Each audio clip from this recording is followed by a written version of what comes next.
कई बार जिंदगी में ऐसी उलझने हम लोगों के सामने आ जाती है कि हम समझ नहीं पाते हैं कि जिंदगी में करें तो क्या करें। अचानक ऐसा हुआ कि जिंदगी में किसी से हमें प्यार हुआ, हमने उसको अपना दिल दे बैठा, उसको हम चाहने लगे और प्यार इतना बढ़ गया कि उसके बिना जिंदगी काटना मुश्किल हो रहा है। और फिर पता चला कि उस लड़की का या उस लड़के का इस संसार में कोई नहीं है। माता पिता थे तो वो इस संसार में अब नहीं रहे। जब वो 15 साल का था या थी तो उसके माता पिता दोनों के दोनों इस संसार को छोड़ के चले गए। चाचाओं ने उसका बाकी संपत्ति हड़प लिया। वो किसी तरह अपनी जिंदगी को संघर्ष करके आगे बढ़ाया या बढ़ाई। जिंदगी में आगे बढ़ती गई या बढ़ता गया, फिर हमसे टकराई या टकराया और फिर ऐसा हुआ कि हमें उससे प्यार हो गया। कई लोग कहते हैं कि इस संसार में जो यतीम होते हैं, जिनका इस संसार में कोई नहीं होता है, उसको खुदा गोद ले लेते हैं, उसको ईश्वर गोद ले लेते हैं। फिर उसके माँ बाप ईश्वर बन जाते हैं, फिर ईश्वर ही उसको जिंदगी में आगे बढ़ाते हैं। जो अनाथ बच्चे होते हैं, आपने कई बार देखा है, टाटा रत्न भी अनाथ ही थे। कई लोग इस दुनिया में हैं जो बहुत बड़े बने, जो गोद लिए हुए बच्चे हैं। तो बात यह है कि क्या उस इंसान से शादी कर लेनी चाहिए, उस लड़की से शादी कर लेनी चाहिए जो इस संसार में अकेली है, उसका इस संसार में अपना कोई नहीं। और कई आपके भी आसपास ऐसे घटना हुए होंगे कि एक लड़की छोटी रही होगी और उसके इस संसार में कोई नहीं रहे। उसके चाचा रहे हैं, लेकिन उन्होंने इससे पूरी संपत्ति अपने नाम लिखवा ली। मेरे ही जानने में एक है कि मेरे ही गांव में है कि एक लड़की जिसका जन्म हुआ, माता पिता दोनों इस संसार को छोड़ के चले गए, तो उसके चाचा ने जब उसकी शादी की तो उससे पहले ही उसके हिस्से की जो जमीन थी सब अपने नाम लिखवा लिया। फिर शादी की। शादी करने के बाद नसीब का ऐसा खेल हुआ कि जिस लड़के से शादी हुई उसको सरकारी नौकरी मिल गया।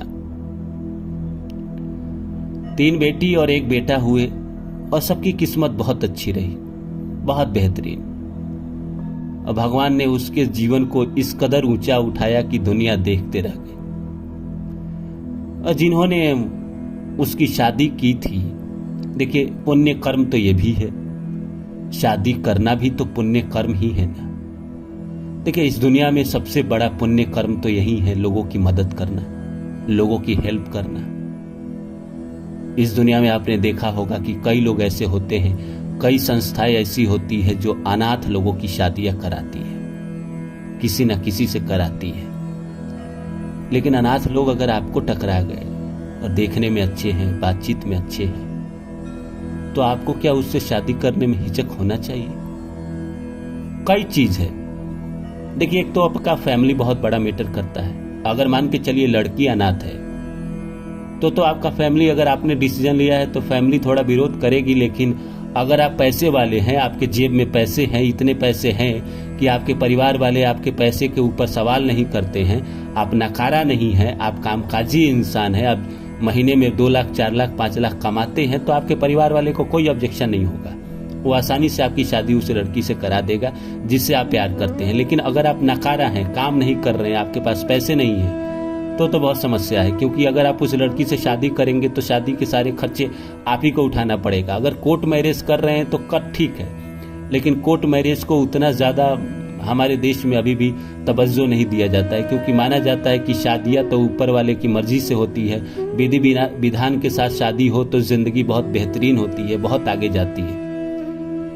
तो ये समस्या है कि अगर आपके जेब में नहीं है तो परिवार वाले बहुत विरोध करेंगे, शादी करने नहीं देंगे। पैसे है तब कोई परेशानी नहीं आएगी। उसके अलावा दूसरी ये चीज है कि लड़की बेशक अकेली है संसार में, उसके माता पिता नहीं रहे, लेकिन अगर वो चरित्रहीन है तो ऐसा नहीं है हमको दया आ गया या हमने उससे प्यार कर लिया और इसमें हम आंख बंद करके कुछ भी करते। और मान के चलिए उसके 10 से अफेयर चल रहे हैं, तो ऐसे होते नहीं है, मैं एक संभावनाओं की बात कर रहा हूं। लेकिन मान के चलिए अगर उसके 10 से अफेयर चल रहे हैं तो भाई फिर आपको कोई पुण्य कर्म करने की जरूरत नहीं। अगर उसने आपको प्यार किया है, सच्चे दिल से चाहा है, तो सिर्फ वो आपकी रहेगी। और इसमें कोई ये अगर आप उसके साथ जिंदगी बिताते हैं तो ये पुण्य कर्म ही है। अगर वही मान के चलिए कि आप पैसे वाले हैं, जैसे आपने देखा होगा कि साउथ के सुपरस्टार रजनीकांत की जो बेटी थी उन्होंने धनुष से शादी किया। धनुष एक स्पोर्ट बॉय था उनके ही प्रोडक्शन हाउस में, क्योंकि रजनीकांत बहुत बड़े प्रोड्यूसर भी थे, अपनी फिल्मों को खुद प्रोड्यूस करते थे या और भी काम करते थे, दूसरे फिल्में भी बनाते थे। उन्हीं दिनों उनकी बेटी बाकी काम देखा करती थी, सेट पे गई और धनुष को देखी। धनुष बहुत अच्छा लगा। धनुष के भी फैमिली में बहुत सारे लोग नहीं थे, एक माँ थी। तो उस लड़की ने धनुष से शादी किया, जिसके बाद धनुष की जिंदगी बदल गई। आपने देखा ही है कि उसके बाद वो स्टार बन गया।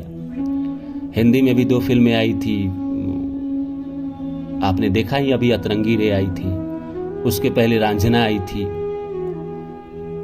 तो उन्होंने भी पुण्य कर्म किया, लेकिन वो तो बड़े लोग थे, पैसे वाले लोग थे, उनके पास हिम्मत, वो कोई भी कुछ भी करे तो कोई सवाल नहीं करेगा। सवाल तो उठता है तब जब आप नकारा हो, आपके पास कुछ नहीं है और फिर आपके ऐसी स्थिति में आपको किसी से प्यार हो जाए। अगर प्यार हो गया है, लड़की अच्छी है, समझदार है, तो आपको शादी कर लेनी चाहिए। बेशक मंदिर में करे, कोई फर्क नहीं पड़ता है। परिवार थोड़ा विरोध भी करे, समझाइए उसको और समझाकर करना चाहिए, क्योंकि इससे बड़ा पुण्य कर्म क्या है। कहा जाता है कि किसी इंसान ने अगर किसी यतीम को आंसू दिए हैं तो बहुत बड़ा पाप होता है, और किसी इंसान ने किसी यतीम के आंखों का आंसू पोंछा है तो उससे बड़ा पुण्य क्या है। कहते हैं कि ईश्वर ने कहा कि इस यतीम को तो मैंने दुख दिया, लेकिन समय पर आने पर इस इंसान ने इसके आंसू पोंछे। तो ईश्वर भी कहते हैं कि जब इसका वक्त आएगा तो मैं इसको वो दूंगा जो ये सोच नहीं पा रहा। और किस्मत बदलती है, इस जीवन में बेशक न बदले। इस जीवन में हमारे जो दुख है तो वो पीछे के जन्मों की वजह से ही है ना। तो ये जिंदगी में इसलिए भी पुण्य कर्म करने चाहिए इंटेंशन के साथ, ताकि आगे की जिंदगी बेहतरीन हो सकता है इस जिंदगी में भी बेहतरीन चीजें आए, और जितना आए आप इंटेंशन के साथ अच्छे कर्म करिए इस जिंदगी में। और शादी भी करना किसी यतीम से इंटेंशन के साथ अच्छे कर्म ही है। क्या फर्क पड़ता है आपको, ऐसे भी अगर शादी हो ही गई तो क्या फर्क पड़ता है आप वो अपने ससुराल न जाए, कोई फर्क नहीं पड़ता है। अब तो ज्यादा अच्छा है कि आपको कहीं जाना होना नहीं है, झंझट कम रहेगा, किसी का फोन नहीं आएगा, किसी का दबाव नहीं रहेगा।